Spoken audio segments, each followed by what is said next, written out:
What it is, YouTube, man, back with a little video today for something. They said, hey, we got something very crazy. You feel what I'm saying? So if y'all can see from the title of this video, it says the Detroit man killed his baby mama's 13-year-old niece. I don't know how this happened, you feel what I'm saying? I don't know why a grown man would go for something like that or do something like that, but we're gonna see what this video talk about. Before we start though, like the video, share it, subscribe to the channel, smash that bell. Let's see what this talk about, man. It's crazy, bro. When you never found their body. For me, that's tough. You never want to be the one that try to close that chapter on someone's family member, they loved one, before at least obtaining the body. Some type of evidence. I'm sure it's one person that still have some form of hope that person's still out there. But when authorities come out and say, hey, they believe this person no longer living, it's like my hands folded. They tired, rather. I wish it was something else, but that's where we at. Parents have to start being held accountable for their kids' actions. But what if your parents not in your life? And you was put on someone who probably didn't even want you? More than likely, that's the case we have here today. When I first heard about this story, I was overwhelmed. You're talking about a 13-year-old girl who was allegedly pregnant, last seen getting off a school bus. And by the way, the dude who got her pregnant got kids by her aunt. Now before we even go over this story, a lot of times we overlook people like this. Let me break it down. When you in jail, you got something like PenLink. I'm not sure if it's different depending on where you house when you're incarcerated. But it's for other people in the free world. You could sit there, you could text or message people off of that when you in the jailhouse. Who looking for a relationship but not necessarily can't get one. And when they do find one, that inmate seem to can't do no wrong in their eyes. Wow. And I'm sure something like that has something to do with this scenario. How? When you talk about the man who the alleged perpetrator in this story, we got to bring up a man who a known as offender on a registry list, and yet he was still allowed to be around this young girl for years. And then the family TV come in, they get aware of this situation, and they start to do their homework by looking at all public facts that's not necessarily and we find out who this young girl parents are. Needless to say, we talking about a young girl who lost her mom since 2021. We'll later discuss. We talking about a young girl who dad necessarily wasn't even in her life. In the interview you'll later hear from him, he mentioned for about 8 years, he didn't know where his daughter was. What? Meaning since the age of 5, he was pretty much obsolete from her life. How? But then we say, hey, we here today saying we have an arrest 9 months later. But this the same prime suspect that authorities had in mind from month number 1, but wouldn't release his name. An ex-offender, an adult who got the nerve to do such thing to a child. Right. He supposed to have some rights. But all in all, that's what we have here today. In this video, I'm gonna do my best to shine light on this young girl case, giving her love, respect, and condolences to her family. But we also gonna briefly talk about her parents, her environment, this sucker who allegedly did all these things. But before we go over this one, I want you guys to remember, I don't give you no angle. I just give you the story. So with that being said, make sure you like, comment, and subscribe. We'll jump right to it. Today we're going to Detroit, Michigan, January 9th, 2024. A would have been 14-year-old girl now, but happened when she was 13 years old, was last seen getting off the school bus on her way home. She was a student at J.E. Clark Prep Academy on Detroit East Side. She was last seen getting off the bus on Cornwall Street and 3 Mile Drive, near Warren Avenue and Walter Drive. Now before we really talk about the alleged motive on why she was allegedly kidnapped and abducted by a person who was sleeping and had kids with her aunt, we gotta talk about her upcoming. This young girl has siblings. Her dad, as we mentioned in the interview you'll later hear in, talks about how authorities trying to locate her, helped him find her in over 8 years. But a young woman who go by the name named Katina Renee Baker, a young woman born October 7th, 1991, and lost her life just before she turned 30 at 29 on August 4th, 2021. Keep the time frame on the day she lost her life in mind when you hear about after authorities' investigation. They believe she was groomed by this alleged perpetrator since 2022. Now, I'm not sure how Katina lost her life, may she rest in peace. But it seems when she was just 19 years old, 10 years prior, she got arrested in Salt Lake City alongside 4 others from Michigan. Apparently she was busted in this prostitution ring. Authorities were seeking through escort and other forms of ways of soliciting. But at this point, we say Nazaria had it rough out the gate. But then she was allegedly given to her aunt, a person who probably didn't want her. Now this allegedly her aunt right here. Her name haven't been disclosed, but this man that she's hugging, his name has Jarvis Butts, 41 years old, a man that's on this offenders list. We talking about a sick man, and I'm gonna disclose the details, but I wanna throw an FYI for you guys. A month after Naziah had went missing, he got arrested on unrelated charges. And that's a huge part on why authorities believe her body won't be discovered if it haven't by now. See this picture on this tablet, fam? This is the last picture, her waving hello, where it seemed like she really saying goodbye, that she made the public. It was the same video and picture she took the day she lost her life. Oh, it was my a tablet God. at her school, but also on that tablet was messages. To who? Jarvis Butt. In those messages, it indicated that they had plans to meet up after her getting out of school. And according to the affidavit, Jarvis Butts, who as we mentioned had children with Naziah's aunt, is accused of sending sexual, explicit text messages to Naziah beginning in September of 2022. And she had sent sexually explicit photos of herself in return. Naziah allegedly texted Jarvis in September of 2023, saying she had not had her period. And in November of 2023, the evidence shows that Jarvis knows that she is pregnant. Oh His my phone God. record shows that he searched online about abortions, abortion pills, and drinking red antifreeze. This is a picture of Javaris. Bro. First, hold on. So you telling me you're a 41-year-old man, right? You with this girl, and you are taking advantage of her niece, bro? 13-year-old niece, bro? That's insane, bro. And it's just sad because, like, you already have you a girl, bro. And you're mentally sick in the head that you really gonna sit there and do that, bro. Like, come on, bro. We gotta be better than this, bro. See, for all the preds out there, I ain't even finna speak on it, bro. I ain't trying to get taken down. It was a mechanic shop. This shop happens to be the last place where a witness say they seen Naziah alongside another grown man getting escorted with Jarvis to that shop. And that was according to Jarvis' sister who seen her at the shop. Once again, bro. She mentions that Naziah leave a 13-year-old girl with those two grown men to go God knows where and then return. And according to the affidavit, Jarvis had checked in a motel at 9:30 p.m. and Naziah was nowhere to be seen or found and was never heard from again. Weeks would go by. Family would go door to door looking for her. And on top of that, her dad came public about he believed she's pregnant. And on top of that, he not seeing her for 8 years. He's speaking all this while he in the hospital waiting for a heart. Unfortunately, he didn't get one in time and lost his life soon after. May he rest in peace. A level of condolences to his family. Who is that? Don't be alarmed, don't be alarmed, don't be alarmed. Oh, you scared me. That's what I said, don't be alarmed. I'm looking for my cousin that's missing. She a 13-year-old girl. And somebody told me that she might be in this area. So I'm not trying to scare y'all, I'm just looking for my cousin. Naziah Harris. Thank you very much. 10-year-old Naziah Harris stepped off her school bus and disappeared. Now her family is still waiting for answers and renewing their pleas for someone to come forward with information. Naziah was last seen back on January 9th at the intersection of Cornwall and 3 Mile Drive. Now, the primary suspect in her disappearance is a registered sex offender currently being held in the Wayne County Jail. Well, 7 News Detroit reporter Ryan Marshall is live at the Frank Murphy Hall of Justice in downtown Detroit, where the family will gather for a vigil later this morning. Ryan. Well, guys, the family of that missing Detroit teen still seeking justice in this case. That includes Naziah's biological father, who exclusively spoke with 7 News Detroit. He is fighting for his own life, but is holding on to find his little girl. I know the family hopes and prays that she is still alive. Correct. But if you get that phone call,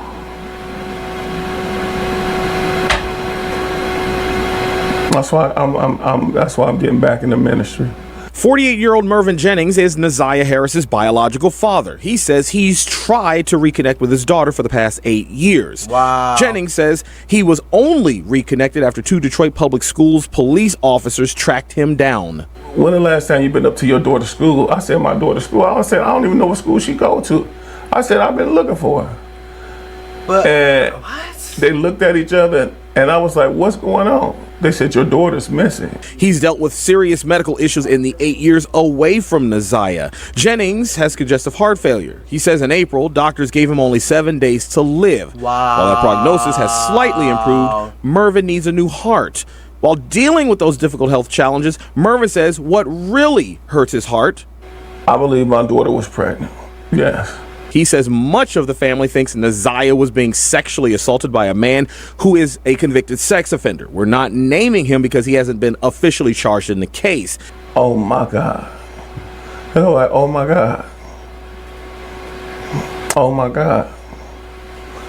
You know, what's done in the dark, it's gonna come. You can't do this.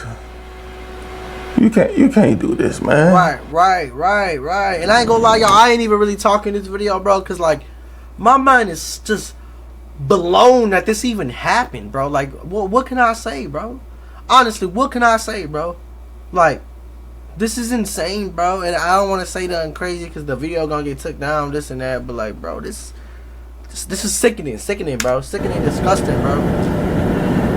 And get this, Mervin also says that he talked to Neziah's older brother, who says that registered sex offender has been molesting her since she was 12 years old. My they are God. holding out hope that Neziah will come home alive. A day later, January 10th, 2024, Neziah was nowhere to be found, but some clothes items was found in Detroit, in the area where Jarvis was found as well. Yet, authorities didn't make no name public to stay away from or to be aware for, nor did they make an arrest.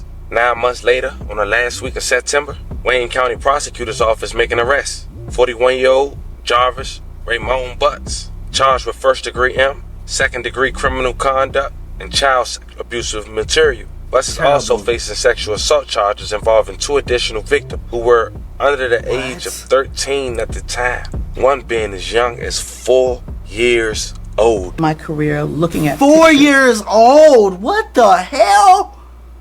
What is wrong with you, bro?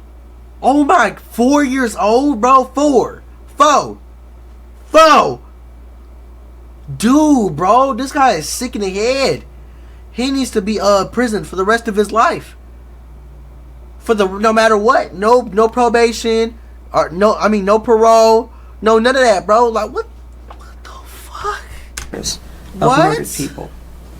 When I was trying homicide cases for 6 straight years, as an assistant prosecutor, I would spend hours thinking about the victim whose case I was getting ready to try. This is insane, wondering bro. how they spent their last weeks, their last days, their last hours, and their last minutes of their lives. What were they thinking about? Did they know that the end was near? And if it was someone they knew, what must they have been thinking as they were shot, stabbed, or whatever mechanism of death was used and confronted them with by the person they knew or loved? I can't imagine the thought that goes through minds. But it's always 1,000 times worse when the person is a child or a baby. Yeah, someone bro. in the dawn of their lives who haven't begun to live their lives. The picture behind me is of Zaniyah, and that will always be haunting because it was taken just a short time before the evidence shows that she was never seen or heard from again. It was taken by Neziah herself, a selfie. That's the last known picture that we know about of her. And it was pointed out to me by one of the detectives on this case and by one of the prosecutors. She is smiling, waving, saying hello. But little did she know that she was really saying goodbye. We will provide to you later a very skeleton timeline of the time right before her death, before and after. Of course, the detail would be provided in court. The evidence shows overwhelmingly in this case that she is in fact deceased. The last time she was seen alive was January the 9th of this year, 2024, almost 9 months ago. January 9th. Her missing status was reported to the Detroit Public School Police Department by her grandmother on that very day when she never returned home from school. And again, that was January the 9th of 2024. In early February of 2024, the case was turned over to the Detroit Police Department. Frankly, that should have happened right away. Right. But they began investigating immediately. The evidence would further show that through text messages that we know and that we have, Zaniyah and this defendant were going to meet after school on January the 9th. We know that she did indeed meet up with with the defendant that we're charging in this case. We also know that several people close to Mr. Butts, who we were charging later, saw them together in several different locations, people that he knew well. Oh my God, bro. We have evidence that at 9:30 p.m. on that day, that Mr. Butts checked into a motel and that Zaniyah was never seen or heard from again. Not from her family, not from her schoolmates, not from her friends, not from social media where she was extremely active with her friends, not from teachers, no one. We know that she had no medical conditions that would cause a life-threatening medical emergency to her. And he, again, was the last person that saw her alive. She would have turned 14 years old just 10 days ago on September the 16th of 2024. And again, no one has seen or heard from her. You look at that face, and you do not see the horrors that she had gone through in her short life. The exploitation, the molestations, the sexual abuse, and the pregnancy that she was concealing. The evidence will show that from one of her text messages to and with Jarvis Butts. And we also know, the evidence will show, that there's no evidence of anyone else being the father of that child, other than the defendant himself, who we charged today. And he knew she was pregnant. We know that he was also searching for ways to abort the baby.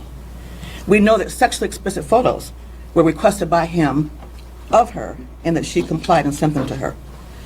Sick, bro. You're sick, bro. You was literally, bro. You're literally the worst of the worst. The worst of the worst, bro. Like, they're literally the worst of the worst, bro. There's only one outcome that you deserve, bro. The man we are charging with her death and also her long-term sexual abuse. In our warrant review process that Matt and Tina and others put together, excellent work on that. Video of 111 gigabytes. Witnesses and witness statements, body-worn camera, and let me not forget, it was Tina and Matt's memo, but the work of the Detroit Police Department. Anyway, we reviewed 111 gigabytes of video, witnesses and witness statements, body-worn camera footage, surveillance video, police reports, documents, 19 gigabytes, medical records, search warrant returns, phone extractions, which came to 506 gigabytes. Damn. Today we are charging Jarvis Butts with 1 count of first-degree premeditated murder, 1 count of criminal sexual conduct in the second degree, and 1 count of child sexually abusive material. Today we are also charging Mr. Butts with more counts of criminal sexual conduct on 2 more girls, yes, girls, on 2 other separate cases. The girls in question now are 20 and 11 respectively today, but both were under the age of 13 years old at the time the offenses occurred that we're charging. We are charging that one victim who is now 20 years old, that from April of 2012 to April of 2014, it's alleged that defendant Butts sexually assaulted the victim at a residence in Detroit. Further facts and evidence on that matter will be placed on the record at the preliminary examination. In that case, we charge Mr. Butts with criminal sexual conduct, 1 count in the first degree, person under 13, defendant 17 or older. In that case, we are also charging Mr. Butts with 3 counts of criminal sexual conduct in the second degree, person under 13, defendant 17 years or older. Dude, in the dude, this video, this is insane, bro. This guy is crazy, bro. And it's just sad that she didn't have no parents to take care of her. She ain't had nobody to help her, look out for her, take care of her, so she had to move in with her auntie. And it's even messed up that your auntie will bring somebody around you that's like that, bro. And you would never know. Like, why would your auntie do that, bro? Like, for real, bro. Like, she really the one, I mean, he's the problem, but the auntie the problem too, because she the one that brung bro around, you feel what I'm saying? Like, come on, bro, like. Criminal sexual conduct case, well, I guess the third, that we're charging today, we are alleging that the victim, who is now 13 years old, that from July 2015 through July 2017, we're alleging that he sexually assaulted residents in Detroit, and again, further facts and evidence will be developed at the preliminary examination. Defendant Butts have been charged with, in that case, 1 count of criminal sexual conduct in the second degree. Child under the age of 13, Mr. Butts over the age of 17.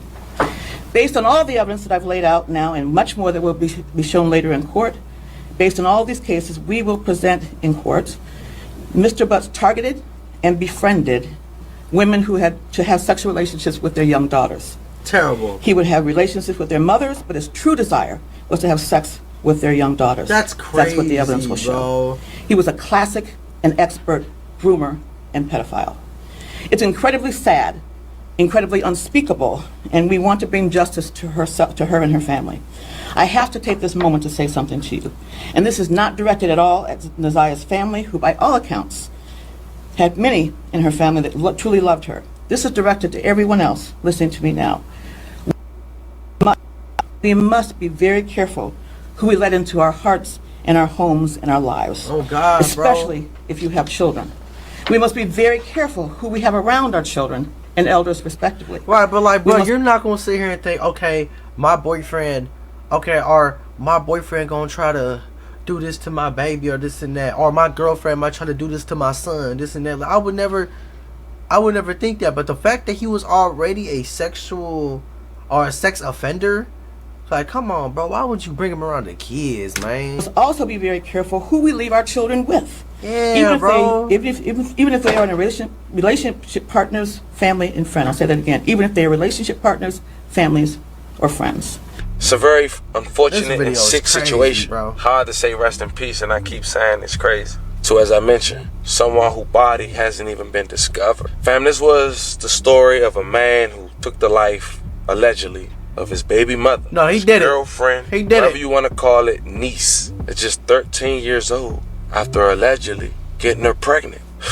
Let me know how you guys feel about this one in the video comments. crazy, Don't bro. forget to like and I subscribe. ain't gonna lie, this video right here crazy, bro. I hope they give you the most of the time. Y'all be seeing the videos, they be like 1,000 years plus another 300 years for this, and then reincarnation comes, you have to serve the extra 500 years without parole. That's what he need, bro. That's what he need. I hope when you go up in that, I hope when you in prison, bro, and you in that pod with all them dudes, I hope they read your paperwork, bro, and I hope they get you, bro. No disrespect.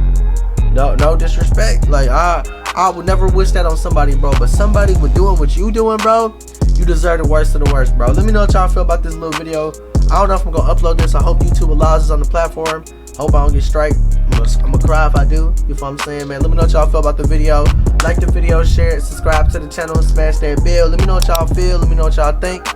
It's on with y'all, man.